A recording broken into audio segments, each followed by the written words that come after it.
Baik, bismillah, assalamualaikum warahmatullahi wabarakatuh. Alhamdulillah rabbil alamin, wabihi nasta'in wa ala umurid dunia waddin, wassalatu wassalamu ala asrafil anbiya'i wa mursalin, wa ala alihi wa sahbihi ajmain, amma ba'du. Pertama-tama yang terhormat Bapak Dr. Setio Supratno MT selaku dosen pengampu mata kuliah aplikasi komputer dan teman-teman sekalian yang saya banggakan. Sebelumnya, perkenalkan, nama saya Nafiatul Faizah, mahasiswi Universitas Islam 45 Bekasi dengan NPM 41182911240051. Baik, dengan kesempatan kali ini saya akan mempresentasikan artikel yang saya buat dengan judul Peran Guru PAI dalam Menanamkan Nilai Kejujuran di Sekolah. Baik, kita akan masuk ke poin pertama, yaitu latar belakang dari artikel ini.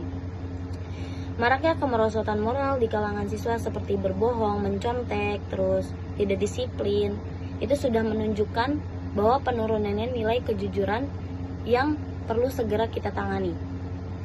Meski kegiatan keagama di sekolah itu sudah kuat, sikap jujur belum tentu sepenuhnya tercermin dalam perilaku siswa. Karena itu, peran guru PAI itu sangat penting sebagai teladan dan pembimbing dalam menanamkan kejujuran sesuai ajaran Islam. Nah, nilai ini perlu dibiasakan sejak sekolah dasar agar siswa tumbuh menjadi pribadi berkarakter dan mencegah dampak buruk bagi masa depan bangsa. Baik, kita akan masuk ke poin kedua, yaitu tujuan dan manfaatnya. Tujuan yang pertama yaitu mengetahui cara guru PAI menanamkan nilai kejujuran pada siswa. Yang kedua, mengidentifikasi strategi dan metode yang digunakan guru. Yang ketiga, mendeskripsikan peran guru sebagai teladan, fasilitator, dan motivator. Yang keempat, menggambarkan bagaimana siswa menginternalisasi nilai kejujuran. Lalu, manfaatnya yang pertama yaitu jadi panduan guru PAI dalam mengajar kejujuran. Yang kedua, mendorong terbentuknya siswa yang jujur, disiplin, dan berintegritas. Lalu, yang ketiga, memperkaya teori pendidikan, karakter, dan PAI. Yang keempat, bahan pertimbangan sekolah dan orang tua.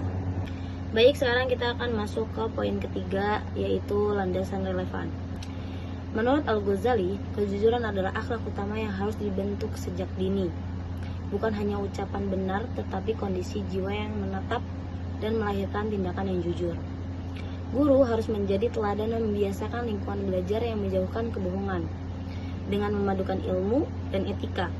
Siswa bukan hanya mengetahui kejujuran, tetapi menjadikan karakter yang berakar dan menjadi fondasi moral dalam kehidupan sehari-hari. Nah, sekarang kita akan masuk ke pembahasan yang dimana kejujuran adalah nilai paling penting sejak dini dan guru PAI berperan strategis menanamkannya melalui pembiasaan sehari-hari dan keteladanan. Pembiasaan seperti sholat berjamaah, hafalan doa-doa, dan pengamalan akhlak membuat nilai kejujuran diterapkan lebih nyata. Terdapat antara teori dan praktik sehingga diperlukan rutinitas, konsisten, dan teladan guru. Contohnya tuh kayak kejujuran itu kan bener-bener diajarinnya tuh paling penting itu kan sejak dini ya. Makanya kita nanti di slide selanjutnya ada ngebahas kerjasama dengan orang tua, karena kejujuran itu emang bener-bener dari masa kecil. Nah kan kejujuran itu adalah nilai paling penting ya, paling penting.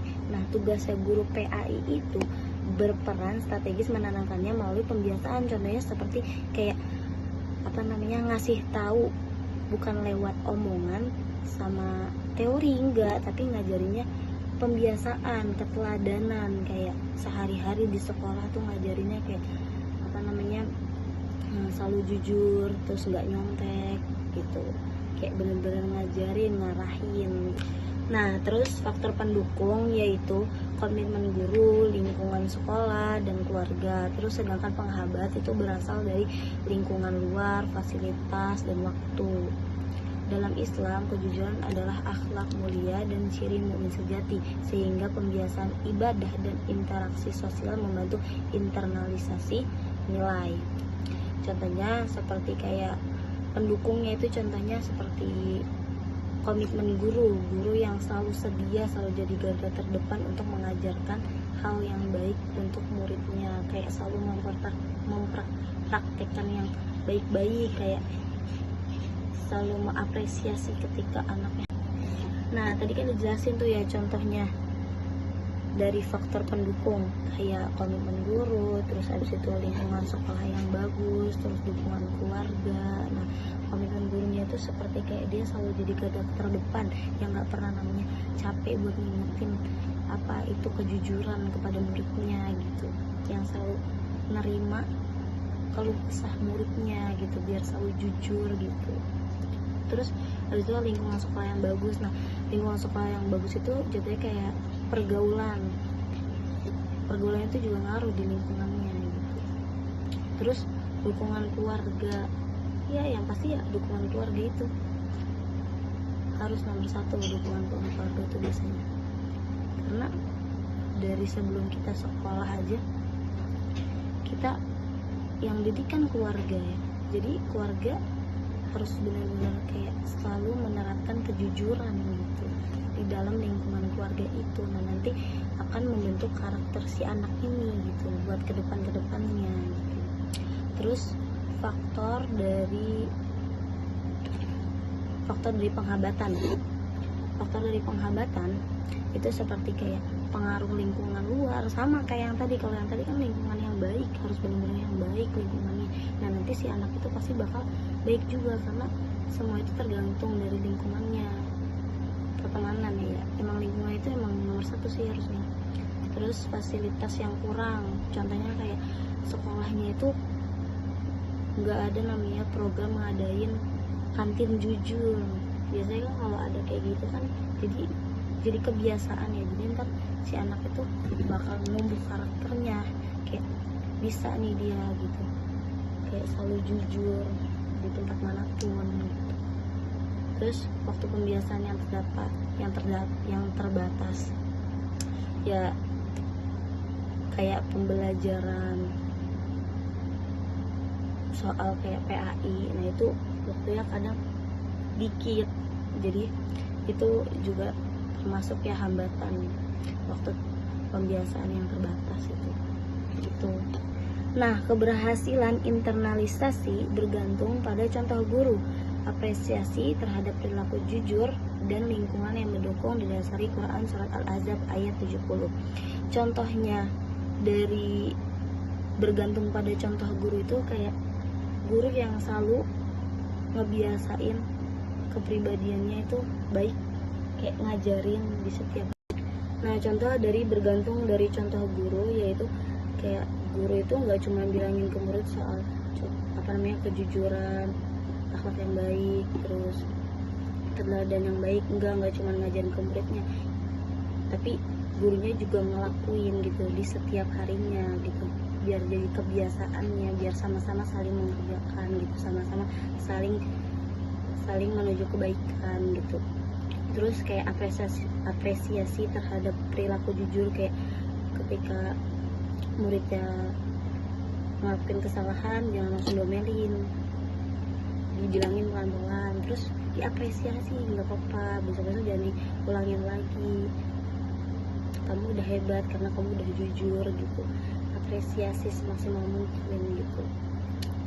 Terus lingkungan yang mendukung, nah lingkungannya juga harus mendukung gitu kalau soal kayak gitu, kayak sama-sama baik, jujur, berakhlak kayak gitu.